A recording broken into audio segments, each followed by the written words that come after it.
Raden Ajeng Kartini adalah pahlawan nasional yang sohor memperjuangkan emansipasi wanita di masa lalu.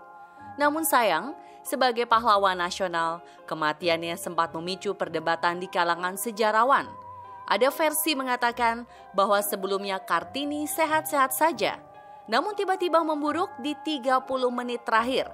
Ada pula versi lain yang menuding bahwa kematiannya karena diracun penjajah Belanda. Menurut catatan sejarah, Kartini meninggal secara mendadak pada 17 September 1904, 4 hari setelah melahirkan putra sematawayangnya, Raden Mas Susalit. Saat itu usianya masih terbilang muda, yakni 25 tahun.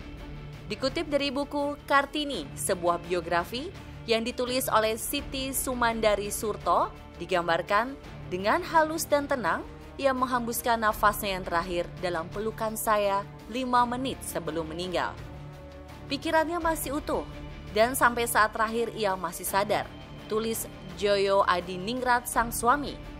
Saat melahirkan, Kartini digambarkan sama sekali tidak mengalami masalah apapun. Namun 30 menit setelah sang dokter pulang, Kartini mengeluh sakit perut. Ketika sang suami memanggil dokter kembali, kondisi penulis Habis Gelap Terbitlah Terang itu sudah parah. Alhasil, desas-desus pun berkembang. Banyak yang menduga Kartini meninggal karena diracun, meski sampai sekarang hal ini belum terbukti. Tak ingin berdebat, akhirnya pihak keluarga mengikhlaskan kematian pejuang emansipasi perempuan di Indonesia ini dan menganggap kematian yang murni karena berjuang untuk melahirkan anaknya.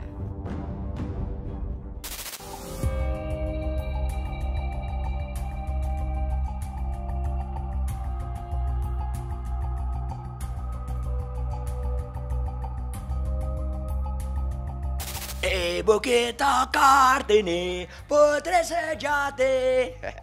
Ya penyebab kematiannya dia kalau nggak salah itu ada di buku sejarah kan karena melahirkan anaknya ya. Ya perjuangannya itu perjuang membela nasib kaum wanita. Jadi dia yang pertama-tama ya, yang secara mungkin terstruktur dan juga terprogram dengan baik memperjuangkan hak perempuan.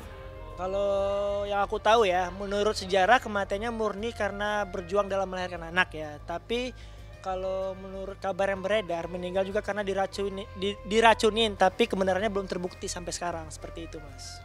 Soal kematiannya ini juga menjadi menarik karena misteri soal kematian Kartini sampai sekarang belum diungkap oleh banyak sejarawan. Yang ada dalam sejarah, beliau sakit perut, karena setelah melahirkan disebut sebagai preklamaksi ya. Nah, penyakit itulah yang kemudian menyebabkan seorang Kartini meninggal. Tetapi dalam banyak literatur yang saya baca memang kontroversi ini tidak bisa dipungkiri karena sosok Kartini yang saat itu menjadi dominan di masyarakat Jawa.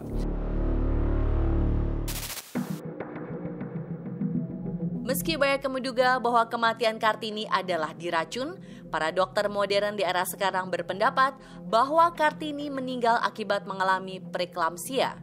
Diduga tekanan darah Kartini saat itu sempat naik hingga mengalami kejang. Namun lagi-lagi pendapat ini juga tak bisa dibuktikan 100% benar karena dokumen dan catatan riwayat kematian Kartini tidak ditemukan.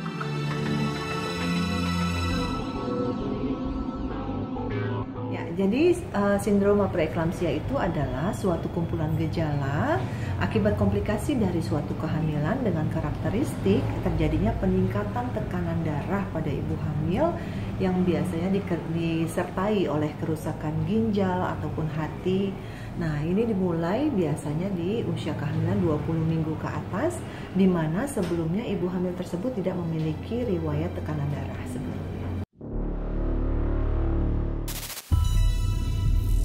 Terlepas dari berbagai desas-desus yang ada, kita bisa mengambil benang merah bahwa Kartini meninggal sebagai seorang ibu yang berjuang untuk anaknya. Namun di balik itu ada beberapa fakta menarik untuk disimak. Hal itu adalah kematian mendadak Kartini di usia 25 tahun. Selepas melahirkan putra pertamanya yang diberi nama Raden Mas Susalit, keduanya tampak sehat. Dokter mengatakan semua baik-baik saja dan tak ada yang perlu dikhawatirkan. Namun tak lama setelah dokter Belanda itu pulang, Kartini mengeluh sakit di bagian perutnya. Kondisi kesehatan Kartini yang berubah mendadak dan terkesan tidak wajar, dokter kembali dipanggil ke rumah Kartini. Namun sayang, setengah jam setelah kedatangan dokter Van Ravesteyn, nyawa Kartini tak tertolong. Dokter Belanda Van Ravesteyn bukan langganan Kartini. Saat merasakan kontraksi, sang suami memanggil dokter Belanda bernama Ravesteyn dari Pati dikarenakan dokter sipil Rembang langganan Kartini, Bouman, sedang tidak di tempat. Proses persalinan yang dilakukan Dr. Ravesteyn cukup memakan waktu lama hingga akhirnya menggunakan jalan pintas dengan memakai alat bantu yang tak jelas apa namanya. Pada pukul 21:30 Kartini akhirnya berhasil melahirkan bayi laki-laki yang sehat. Dr. Ravesteyn mempunyai reputasi buruk sebagai dokter. Pasca kematian, Dr. Bouman yang merupakan langganan keluarga Kartini melakukan penyelidikan. Dr. Bouman menemukan fakta bahwa Ravesteyn adalah dokter yang tidak dapat dipercaya. Alhasil karena serangkaian ketidakwajaran kematian Kartini inilah muncul desas-desus yang mengatakan bahwa Kartini ini mati dibunuh dengan racun.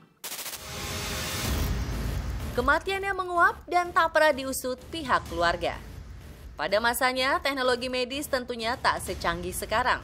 Kala itu kematian Kartini dinilai wajar pihak keluarga karena murni dianggap berjuang saat melahirkan putranya. Salah satu keponakan Kartini pun mengakui bahwa isu miring tersebut tidak dapat dibuktikan. Keluarga besar juga mengatakan bahwa kematian usai persalinan memang hal yang lumrah akibat prosesnya yang berat. Diduga sindrom preeklamsialah penyebab kematian Kartini. Misteri kematian Kartini yang tersohor adalah sindrom preeklamsia yang ditandai dengan tekanan darah tinggi, kenaikan protein dalam urin, dan pembengkakan pada tungkai. Walau dokter modern menduga sindrom preeklamsia adalah penyebab kematian Kartini, namun belum bisa dipastikan 100% jika kematian tokoh emansipasi wanita ini adalah karena sindrom tersebut. Faktanya sih belum tahu banget ya, karena ini emang ada perdebatan dari berbagai macam sejarah. Yang gue tahu itu karena meninggalnya itu diracun, dan ada juga karena faktor komplikasi kehamilan, kayak ada terganggu di kehamilannya atau apa, kayak gitu sih yang gue tahu. Kartini ya, yang saya tahu sih pernah dengar meninggalnya di umur sekitar 25 tahun karena ada komplikasi kehamilan ya. Tekanan darahnya tinggi, itu sih yang aku tahu. Intrik bisa saja ya, jadi konflik atau intrik kepentingan di antara keluarga bisa jadi, karena Kartini adalah sosok istri termuda ya, istri keempat, bisa jadi lebih disayang begitu, dan juga dari kalangan bangsawan yang ternama saat itu ya, Bupati Jepara gitu ya. Nah,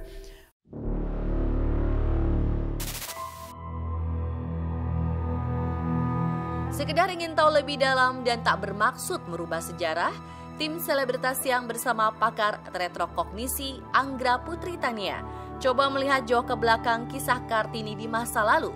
Seperti apa faktanya?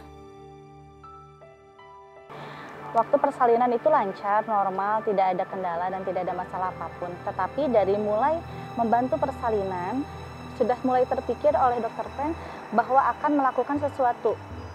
Emang Dr. Pen itu adalah dokter yang memang tidak jujur ya, tidak amanah. Dia seringkali melakukan malpraktik.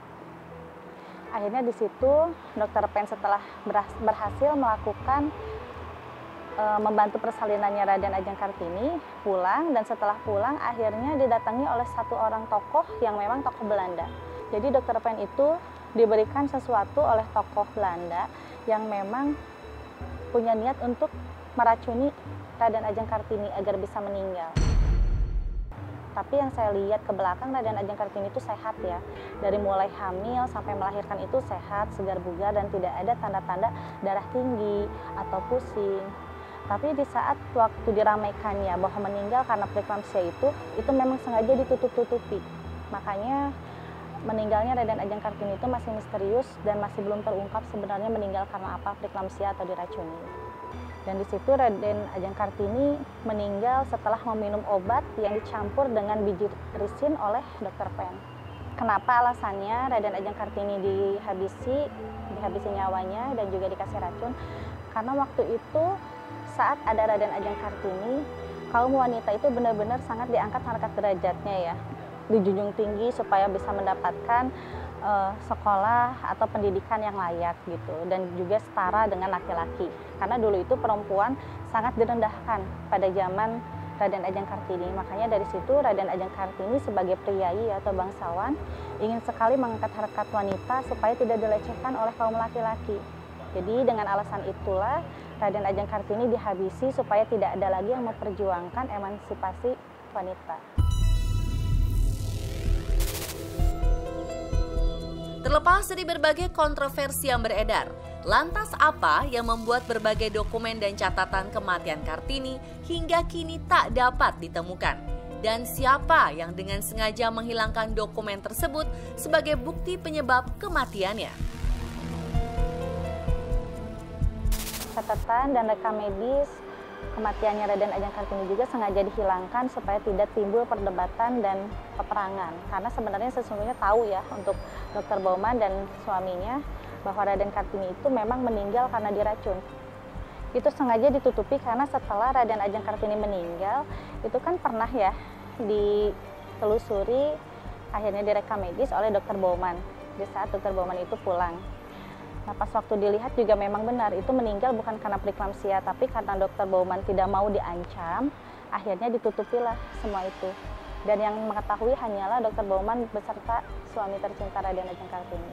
Jadi untuk semua para pemirsa yang menonton tayangan ini, jangan pernah melupakan pahlawan nasional kita, Raden Ajeng Kartini.